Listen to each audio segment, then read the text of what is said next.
வணக்க நண்பர்களே! இன்னைக்கு நாம நன்னிலம் வட்டத்தில இருக்கக்கூடிய பாவட்டக்குடி. இது வந்து பார்த்தீங்கன்னா, கொல்லுமாங்குடியிலேருந்து நெடுங்காடு போற வழியில இருக்கக்கூடிய ஊர். இந்த பாவட்டக்குடிக்கு அடுத்த பக்கம், அதாவது மறுபக்கம் நட்டாற்றோட மறுபக்கத்தில தான் இந்த ஊருக்கு தலையூர். இத திருத்தலையூர்ன்னு சொல்லுவாங்க. இங்கு பாலேஸ்வரர் கோவில்னு ஒரு கோவில் இருக்கு. நான் போன நேரத்தில சன்னதி தொறக்கப்படல. நான் புகைப்படத்தில காட்டுறேன். இறைவி பேர் வந்து பார்த்தீங்கன்னா பார்வதி. இவர் பேர் பாலேஸ்வரர். ஆனால் பசுபதிநாதர்ன்னு இவரை குறிப்பிடுகிறார்கள். ஏன் அப்டின்னா, உருத்திர பசுபதி நாயனார்ங்கிற நாயன்மார் பிறந்த ஊராக சொல்லப்படுது. அவர் வந்து திருத்தொண்ட தொகையிலும், பெரிய புராணத்திலும் வந்து குறிப்பிடப்பட்டிருக்கிறார். இவரோட வேலையே என்னன்னா, தினந்தோறும் நீர்நிலைகள்ல இருந்துகிட்டு, அந்த உருத்திர மந்திரத்த சொல்லிக்கிட்டே இருப்பாராம். அதாவது நமச்சிவாய, நமச்சிவாயன்னு சொல்லிக்கிட்டே இருப்பாராம். அதனால தான் இவர் பேர் உருத்திர பசுபதி நாயனார்ன்னு சொல்றாங்க.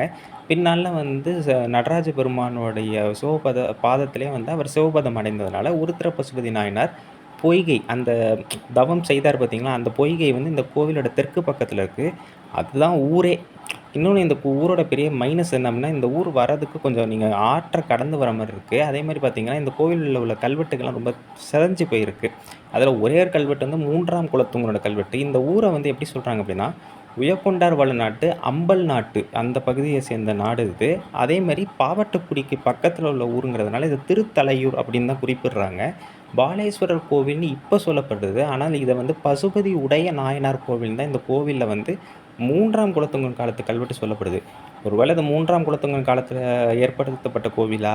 இல்ல தேவார திருமுறைகள்ல இந்த கோவில் பற்றிய குறிப்புகள் எதுவுமே இல்ல. இது பின்னால உருவாக்கப்பட்டிருக்கலாம். இல்ல அவருடைய காலகட்டத்திலே வந்து இது ஒரு வழிபாட்டிற்குரிய சிறிய கோவிலாக இருந்திருக்கலாம். அவ்வளோதான். மற்றபடி வந்து 2, 3 விஷயங்கள் என்ன தெரிஞ்சது அப்டின்னா, இதில வந்து மீனவன் மூவேந்த வெள்ளான் அப்படிங்கிற ஒரு பெயர் மட்டும் தான் தெரிஞ்சுது. அது ஒரு அதிகாரி பேரு. நிலதானம் ஏதாவது குடுத்துருக்கும் பொழுது, இந்த ஊருக்கு பக்கத்தில இதே மாரி பாவட்டக்குடின்னு ஒரு ஊர் சொன்னேன் பார்த்தீங்களா, அங்கேயும் ஒரு கோவில் இருக்கு. அது சுந்தரேஸ்வரர் கோவில்னு சொல்லுவாங்க. அந்த கோவில்லயும் பார்த்தீங்கன்னா, 3ஆம் குலோத்துங்கன் கல்வெட்டு இருக்கு. அதுவும் அதிகம் தெரியப்படாத ஒரு கோவிலாக இருக்கிறது ஒரு வருத்தம் தரக்கூடிய விஷயம். சரிங்க. இப்ப கல்வெட்டு வந்து இது நெறைய இடங்கள் அழிஞ்சு போயிருக்கு. அதேமாரி 2ஆம் ராஜராஜனோட கல்வெட்டு ஒண்ணு இருந்தது. ஆனால் 2ஆம் ராஜராஜனோட கல்வெட்டு பேர் மட்டும் தான் இருந்ததே தவிர, மற்றபடி கல்வெட்டு செய்திகள் ஒண்ணுமே இல்ல. சரி. அதுக்கு அடுத்து பார்த்தீங்கன்னா, தட்சிணாமூர்த்தி. தட்சிணாமூர்த்தி வழக்கமான அமைப்புல தான் வந்து அமைக்கப்பட்டிருக்கிறார். ஆ இதில வந்து பார்த்தீங்கன்னா, 4 சனகாதி முனிவர்களும் 2 பக்கம் 2 புறமா இருப்பாங்க. அதேமாரி எதிர்த்தாப்புல பார்த்தீங்கன்னா, இவர் தான் உருத்திர பசுபதி நாயனார். அந்த நான் போன நாள் அன்னைக்கு குரு பூஜை. புரட்டாசி அஸ்வினியில வந்து இவரோட குரு பூஜை வருது. அந்த நாள்ல வந்து வெண்ணெய் காப்பு, சுண்ணாம்பு காப்புலாம் பண்ணி, அவருக்கு வந்து பூஜை செய்யப்பட்டது. நான் வந்து மதிய நேரத்தில போனதுனால அத பார்க்க முடியல. அதேமாரி இந்த கோவில்ல நெறைய முனிவர்களுடைய சிலைகள், அதேமாரி நாயன்மார் சிலைகள், இதெல்லாம் நாயன்மார்ன்னு நெனைக்கிறேன். ஏன்னா சின்ன சின்ன சிலைகளா கிட்டத்தட்ட ஒரு 40, 45க்கும் மேற்பட்டவங்களோட அந்த சிற்பம் இருந்ததுனால, இது வந்து அந்த காலத்தில கோவில்லயே பதிக்கப்பட்டிருந்திருக்கலாம். அது காலப்போக்குல உடைஞ்சு போயிட்டு. அப்புறம் கன்னிமூல கணபதி. ரொம்ப சிறிய கோவில் தான். ஆனா வந்து அந்த கோவிலோட அமைப்பு வந்து ரொம்ப அழகா அமைக்கப்பட்டிருக்கு. அது இருக்கக்கூடிய பகுதி வந்து ரொம்ப அழகா அமைக்கப்பட்டிருக்கு. அதேமாரி பார்த்தீங்கன்னா, வழக்கமான சோழர் கால கற்றளி. ஆனா கல்வெட்டுகள்லாம் ரொம்ப அழிக்கப்பட்டிருக்கு. அதேமாரி லிங்கோத்பவர். இந்த ஒரே ஒரு இடத்துல மட்டும் கல்வெட்டு இருக்கு பாருங்க. இதில வந்து திரிபுவன சக்கரவர்த்திகள்னு இருக்கு. அப்போ கோவி ராஜகேசரி, அப்புறம் செக்கான கோனார் அப்படின்னு இன்னொரு வார்த்தை இருக்கு. ஏதோ கோனாருடைய பெயர் இருக்கு. அந்த மாரி சின்ன சின்ன இடங்கள்ல மட்டும் தான் இந்த கல்வெட்டுடைய சாராம்சமே இருக்கு. மத்தபடி பெரிய அளவுக்கு கல்வெட்டு தகவல் வந்து இந்த கோவில்லேருந்து நமக்கு கிடைக்கல. ஏன்னா பாவட்டக்குடியோட ஒரு பகுதியான ஊரா தான் இது இருந்திருக்கு. இந்த ஊர் வந்து பார்த்தீங்கன்னா, நட்டாறுங்கிற ஆற்றுக்கு நடுவுல இருக்கு. இந்த ஊரும், இந்த கோவிலுமே. அதேமாரி இந்த கோவிலுடைய அமைப்பு வந்து பார்த்தீங்கன்னா, வெசர விமானம். அப்படியே உருண்டை வடிவத்தில இருக்கக்கூடிய வெசர விமானம். ரொம்ப ஒரே ஒரு தளம். ஏகதள விமானம்னு சொல்லுவோம்ல, அந்த அமைப்பு. இந்த கோவிலோட அதிட்டானம் வந்து கொஞ்சம் பள்ளமான அமைப்புல இருக்கு. அதேமாரி கோமுகை. கோமுகையும் வந்து இந்த பள்ளமான அமைப்புல ஓடுற மாரி தான் அமைச்சிருக்காங்க. இது பின்னால வந்த பிற்கால சோழர்கள்ல, அதுவும் சோழ சாளுக்கிய மன்னர்கள் அமைத்திருக்கலாம். பிரம்மன பார்க்குறீங்க. அதேமாரி பார்த்தீங்கன்னா, நெறைய நாசிகில சிற்பங்கள் இருந்திருக்கலாம். இப்ப காலப்போக்குல அதெல்லாம் அழிஞ்சு போயிட்டு போல. நெறைய சிற்பங்கள் வந்து அழிஞ்சு போயிருக்கு.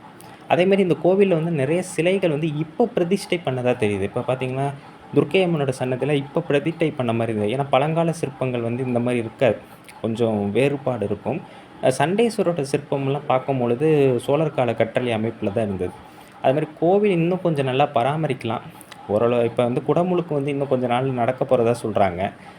அது கொஞ்சம் தாமதப்படுத்தாம இன்னும் கொஞ்சம் நல்லபடியா அவங்க கொஞ்சம் முன்னாடியே செஞ்சா, இன்னும் கோவில் வந்து ஓரளவுக்கு தப்பிக்கிறதுக்கு வாய்ப்பு இருக்குது. ஏன்னா கொஞ்சம் உடையிற நிலைமையில சில இடங்கள் இருக்குது. அத கொஞ்சம் அவங்க கேர்ஃபுல்லா கவனிக்கலாம்.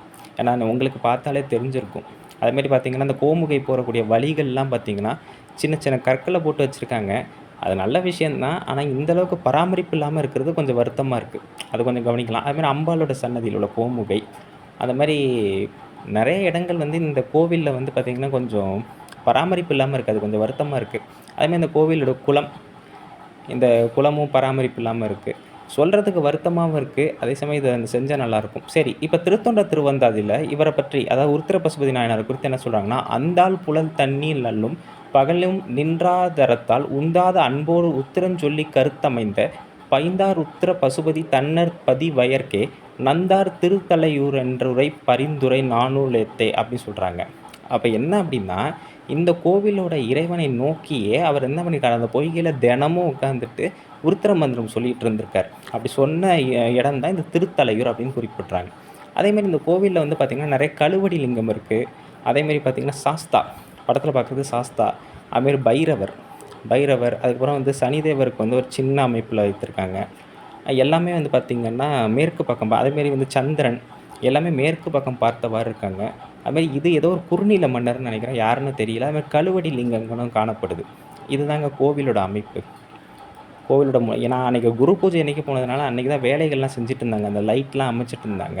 அதனால அந்த நேரத்தில என்னால பதிவு பண்ண முடியல. இன்னைக்கு தான் பதிவு பண்ண முடிஞ்சது. நெறைய வெளியூர்லேருந்துலாம் அடியார்கள்லாம் வந்திருந்தாங்க. அன்பர்கள்லாம் வந்திருந்தாங்க. இது வந்து கோவிலோட வெளிப்புறம். நீங்க வந்து கொல்லுமாங்குடியிலேருந்து நெடுங்காடு போற வழியில மெயின் ரோடுலயே பார்த்தீங்கன்னா, இந்த கோவில் இருக்கும். ஆனா, இந்த கோவில வரதுக்கு நீங்க கொஞ்சம் சுத்தி வர மாரி தான் இருக்கு. திருத்தலையூருங்கிற இது வந்து மெயின் ரோடு. இந்த மெயின் ரோட்லேருந்து இப்படியே வந்துட்டா தான் பாவட்டக்குடி. ஆனா, இங்க என்ன பிரச்சனைனா, நீங்க நேரடியா வர முடியாது. புரியுதுங்களா? இது நேரடியா வர முடியாம, நட்டாறு ஆற கடந்து தான் வர மாரி இருக்கு. இதுதான் வந்து நட்டாறு ஆறு. இப்ப காட்டுறேன் பாருங்க. இது வந்து நட்டாறு ஆறு. இந்த நட்டாறு ஆறுல இப்ப தான் கொஞ்சம் கொஞ்சமா இந்த கால்வாயெல்லாம் சீரமைச்சுட்டு இருக்காங்க. இதில வந்து பார்த்தீங்கன்னா, நான் வந்து அந்த ஆற்ற கடந்து தான் வந்தேன். அது கொஞ்சம் ஆழம் அதிகமா இல்ல. ஆனா அரசு வந்து கொஞ்சம் நடவடிக்கை எடுக்கலாம். இந்த இடத்துலயும் ஒரு பாலம் அமைச்சா நல்லாருக்கும். ஏன்னா சுத்தி வர மாரி இருக்கு. சுத்தி வந்து தலையூர் வந்து அதுக்கப்புறம் வர மாரி இருக்கு. ஆனா வியூ சூப்பரா இருக்குங்க. அதெல்லாம் சும்மா சொல்லக்கூடாது. அருமையான வியூ. அந்த நட்டாறு ஆற்றுக்கு நடுவுல திட்டுல இந்த கோவில் அமைச்சிருக்காங்க. அதுக்கே ஒரு ஹேட்ஸ் ஆஃப். ரொம்ப அழகா அமைச்சிருக்காங்க. இதான் நட்டாறு ஆறு. நட்டாற்று ஆற்றங்கரைன்னு சொல்லுவாங்க. காவேரியோட கிளை நதி இது. இதில தான் நம்ம கடந்து வர மாரி இருக்கு. இதுதான் ஷார்ட்கட்டு. இது கடந்து வர மாரி இருக்கு. இது கொஞ்சம் அரசு வந்து கவனம் பண்ணி, இங்க ஏதாவது ஒரு பாலம் மாரி அமைச்சா, வரவங்களுக்கு கொஞ்சம் ஈஸியா இருக்கும். வெளியூர் அன்பர்களுக்குலாம் வழி தெரியாம இருக்கும்போது, இது வரதுக்கு கொஞ்சம் ஈஸியா இருக்கும். அதனால கொஞ்சம் இத பார்த்து செய்யுங்க. இந்த தகவல எல்லாருக்கும் பகிருங்க. ரொம்ப ரொம்ப ஒரு முக்கியமான கோவில். தெரியப்படாத ஒரு கோவிலாக இருக்கு. அதனால தான் இத நான் பதிவு பண்ணணும்னு நெனச்சேன். உருத்திர பசுபதி நாயனார் புகழ் ஓங்குங்க. நன்றி, வணக்கம்.